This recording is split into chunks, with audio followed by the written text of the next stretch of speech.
Welcome to GovCast. In January, the Army's 18th Airborne Corps opened the Lieutenant James Gavin Joint Innovation Outpost to bridge the Army's tactical and operational challenges with rapid innovative solutions. Rob Braun is the 18th Airborne Corps' Chief Technology Officer, and he joins me now to talk about the Joint Innovation Outpost and how the Army is focusing on modernization and coordination with partners at the operational level to bring capabilities forward. Welcome to the program. Yeah, thanks for having me, Ross. As the CTO, how do you see the Joint Innovation Outpost transforming the way that the Army deals with tactical and operational challenges on the modern and ever-evolving battlefield? Yeah, great question. I think it's pretty straightforward.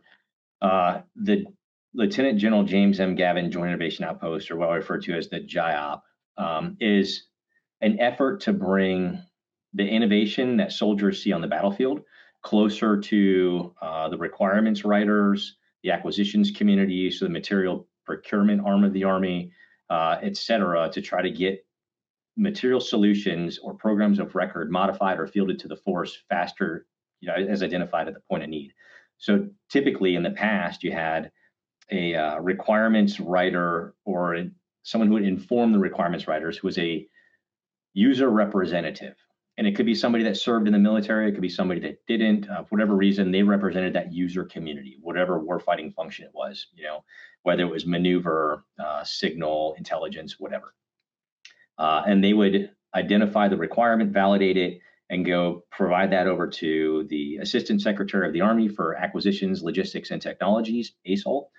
And they would get that down to a program executive officer, to a program manager or product manager, and then they would go and they would execute some sort of material procurement based on the requirement that was validated by a user representative. The user didn't really come into that process until there was like a soldier touch point or some way to go out and say, hey, is this thing that we're buying, does it meet the requirement that we have? Versus, hey, here's the thing that we think we need to buy. Does it satisfy a requirement that you have? So we've kind of flipped that paradigm to now it's, as a user, I have a requirement to execute a task and I don't have a material solution. So that becomes the requirement. And that's what the JIOP facilitates. You said the future of warfare is driven by technology and the success is impossible without partnerships. So can you talk about how the JIOP will specifically function as a collaborative hub, bridging the gap between military personnel, the academy, and industry? Yeah, great question. So the easiest way to frame that is the way that the JIOP is structured. The JIOP is structured when you first walk in. When we did the grand opening, it's a large open area. Normally, that is a bunch of desks, right? It's all modular. So that's what we call the factory floor. So if we were going to go after a project, solve a specific problem, that's the spot where we bring in all of those partners into the same space. So a soldier can identify a problem, an industry partner can help solve it, or if it's not solvable, an academic partner can start to look at what is in the future realm of possible. Do I have my students working on? Maybe there's a PhD student that's working on something like that. And so that's where they can all come together. We have educational partnership agreements with the entire UNC school system. We also have a relationship with Duke University, Fayetteville Technical Community College. So we have history in doing work in AI and computer vision models. I know that the Army historically has collaborated with industry through the Assistant Secretary of the Army for Acquisition, Logistics, and Technology Office. This kind of is the real concerted effort to focus on the operational level. Can you talk about why that's so important to have all this stuff at Fort Bragg? So we have a great partnership with ASALT. ASALT literally gave me the JIOP director, post Commando 6, Colonel Tom Monahan. We have a staff of people to support him. So we are lockstep. He has acquisition authority. We've requested a budget so we can try to bring ASALT closer to the actual user, because every acquisitions officer wants to believe that the product that they're working on is usable by the soldier. But in many times, they spend a lot of time and energy developing something to a requirement that was never validated by an actual user. and then they field something that winds up not being used, right? So it's a massive waste of time and effort. This will obviously shorten all of that. Trying to get, so as we get, and each division DIRT lab, which is, I mean, it's an acronym. It's oh man, now I want to draw a blank. As Developmental Integration Research and Technology Lab, or Innovation Research and Technology Lab. So each one of those labs that it's backed by the Catalyst Pathfinder program under U.S. Army Research Laboratory and Developmental Command, DevCom. They look at kind of additive manufacturing problems is mostly where they land, or some minor software development problems, which we, underneath the umbrella of the JIOP, is an acquisition pathway for soldier developed solutions at the division level to transition into a program of record or into a GSA scheduled procurement item, an item that's an industry partner could pick up and manufacture and potentially sell back to the Department of War. There's a lot of opportunity that was just that DevCom as an organization had a lot of challenges to get that across the goal line. So bringing ASALT into that process, who owns all the programs of record, gives them insight into a lot of things that soldiers are developing to solve problems at the lowest tactical level. So there's a lot of ways that we're essentially operationalizing ASALT. Yeah, I'm sure bringing all those resources and expertise to bear is fairly critical about this. I know the military. I've talked to some folks at different services and broadly at DOW about the challenge notions and those kinds of ways to bring forward innovative solutions. I know you have the Dragon's Lair. How does the JIOP fit within the Dragon's Lair? And I guess for our audience that doesn't really know what it is, can you sort of talk about how they work together and what the Dragon's Lair exactly is? Yeah, of course. So Dragon's Lair is essentially our Shark Tank exercise for the 18th Airborne Corps. As I previously mentioned, each division lab that's backed by the Catalyst Pathfinder program across the Army, not just within the 18th Airborne Corps.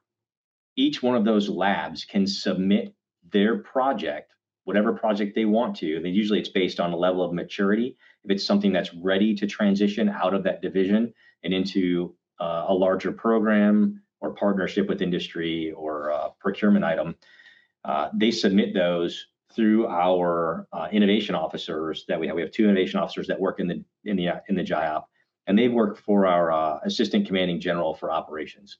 So the ACGO, Jay McKean, he hosts really Dragon's Lair. It's kind of in his portfolio.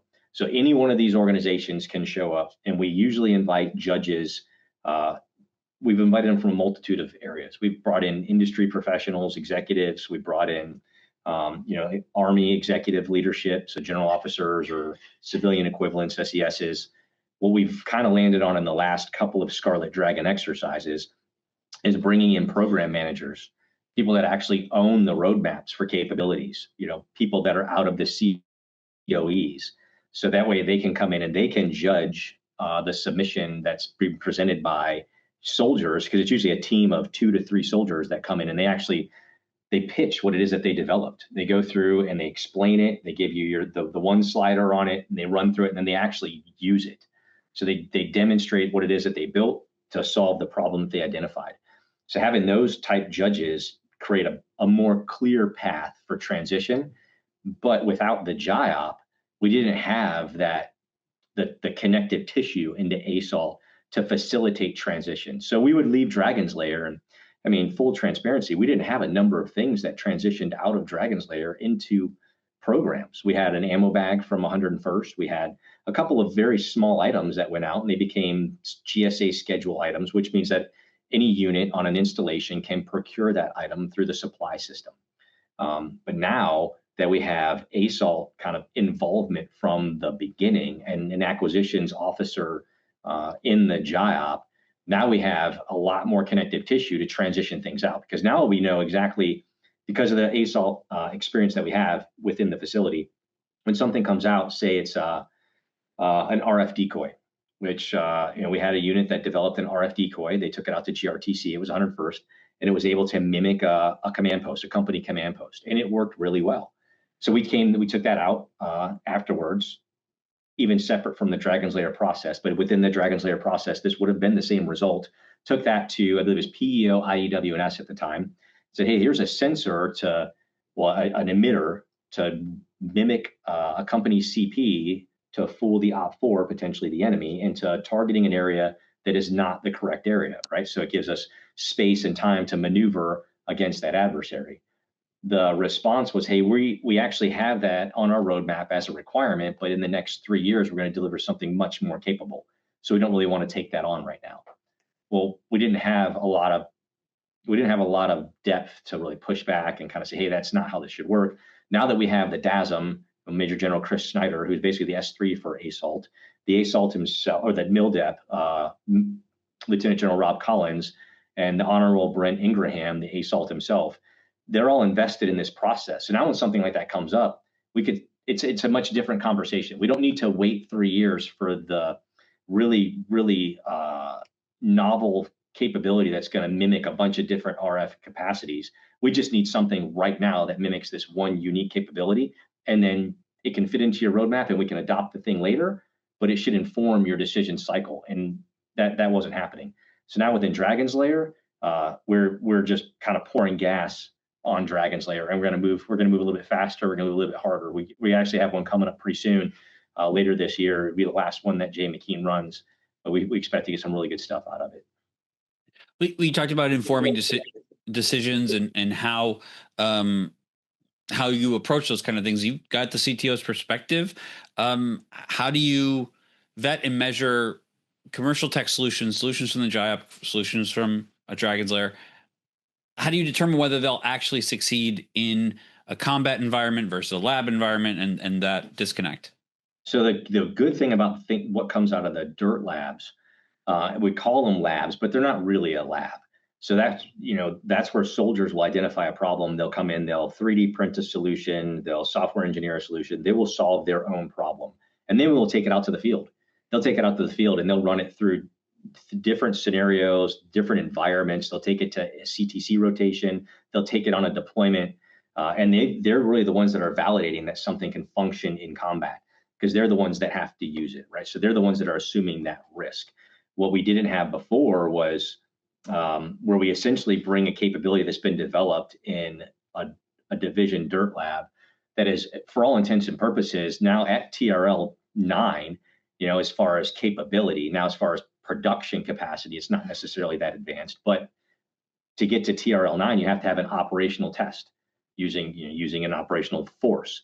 Well, they are the operational force, and they're conducting the operational test. So they're essentially bringing something to ASALT that was developed and taken all the way potentially out to TRL 9. Say, this is fieldable. Like, we would use this today as it is. What we've run into is, without that kind of umbrella of the JIOP to be able to take those things and reinforce the division's needs, you have divisions that developed something, decided it was operationally relevant and ready for them to take into combat, and now they're sustaining it. So they have less capacity to innovate and develop solutions to new problems because they're stuck sustaining the problems that they've already solved. So that's why we have to get some of those things out of the divisions. Now, when we look at something that industry has that needs to be, combat, validated to be usable in combat, we would approach it similarly to how ATEC would, and ideally we would have an ATEC representative alongside us, because we don't want to do this on our own.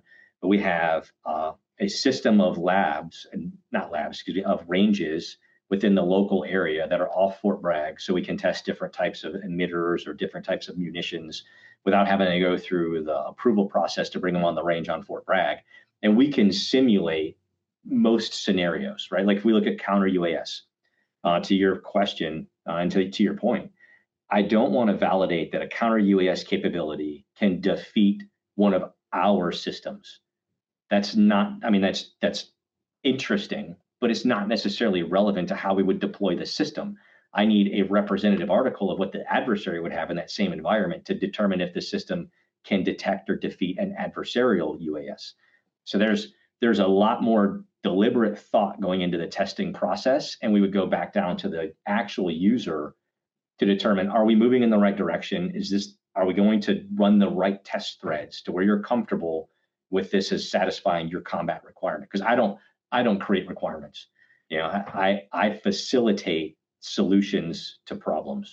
There's a lot to pull on there, specifically about those who are, the ones who are assuming the risk and the feedback loop. I'm sort of curious as and we'll end on this, how you see that evolving, because this is God knows innovation and technology is evolving quicker than it ever has been. So how is the JIOP going to evolve, so that the Army maintains its competitive edge against things like unmanned systems and things like that, like you mentioned, and how will the feedback loop evolve with it? So I think that's actually a great question. So the thing that must change that we are pushing towards, and right now, because the JIOP has a lot of traction, there's a lot of people looking at the JIOP as part of the Army's acquisition reform process. And in some cases, it's potentially the cornerstone of that. One of the other offshoot discussions that has come up is risk. Who owns the risk where? And General Anderson, the 18th Airborne Corps commander, is very, very concerned about owning risk.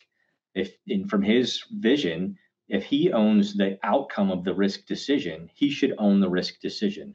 And all of our commanders, all the way down to company commanders, they should be thinking the same way, because then we can advocate for, does this solution facilitate a response to the threat that's within the risk assumption portfolio of the appropriate commander?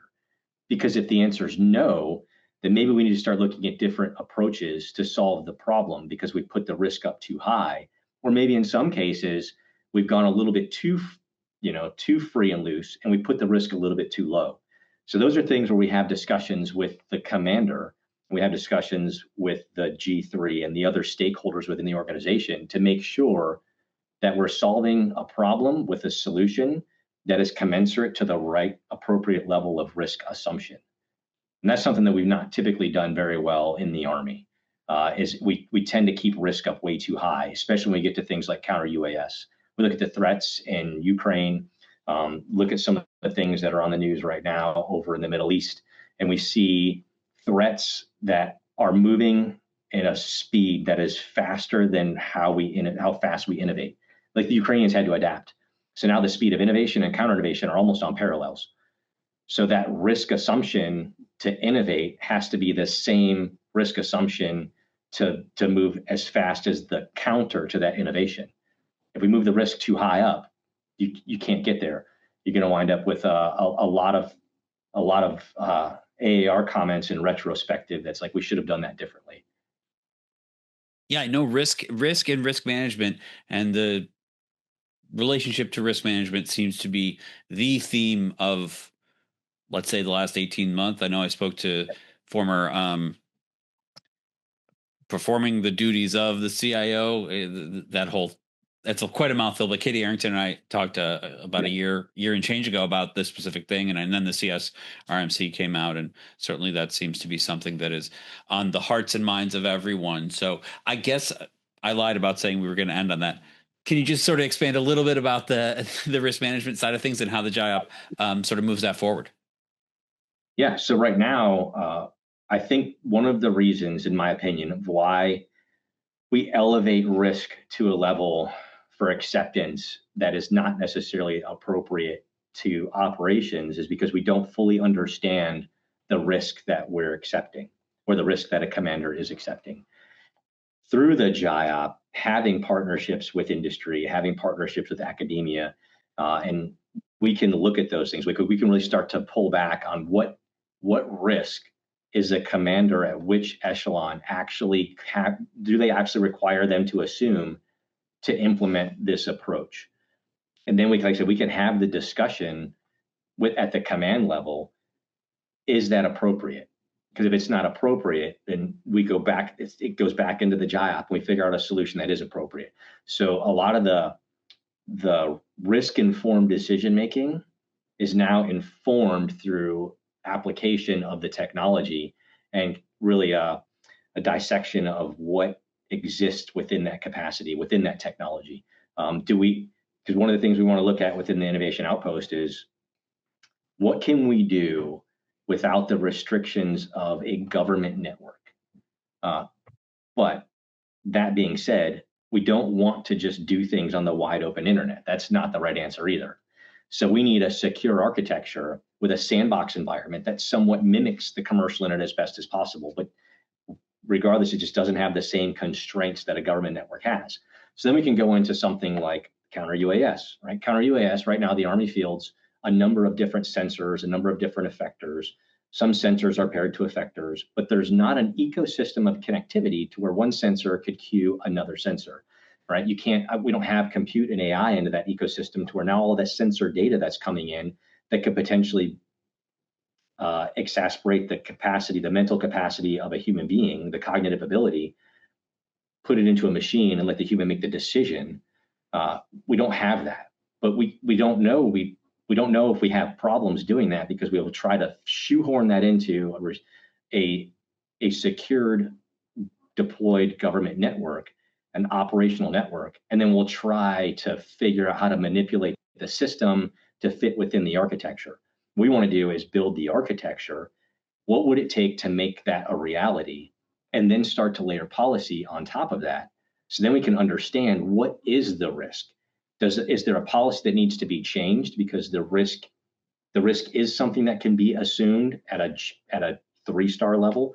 And the answer from the Department of the Army may be no, or Department of War. Like, hey, that we will, that the command level, like the service component or the department may believe that risk does not reside at a 3-star component, which is a 3-star command, which is fine. But we haven't done the assessments without layering on the policy to identify where those problems exist to make risk-informed recommendations for decision that are based on risk analysis. The interplay between the policy and risk and all that kind of stuff is I could talk about this stuff for hours, and certainly I'm sure the JIOP is tackling those things as you mentioned and sort of as you outlined. But we will have to leave it there because I don't want to talk for hours, and I don't know that anybody would want that other than you and I. Yeah, that's fair. And with that, I want to thank you for doing this, and thanks for being on with us. Yeah, thank you, Ross. I really appreciate you having me on.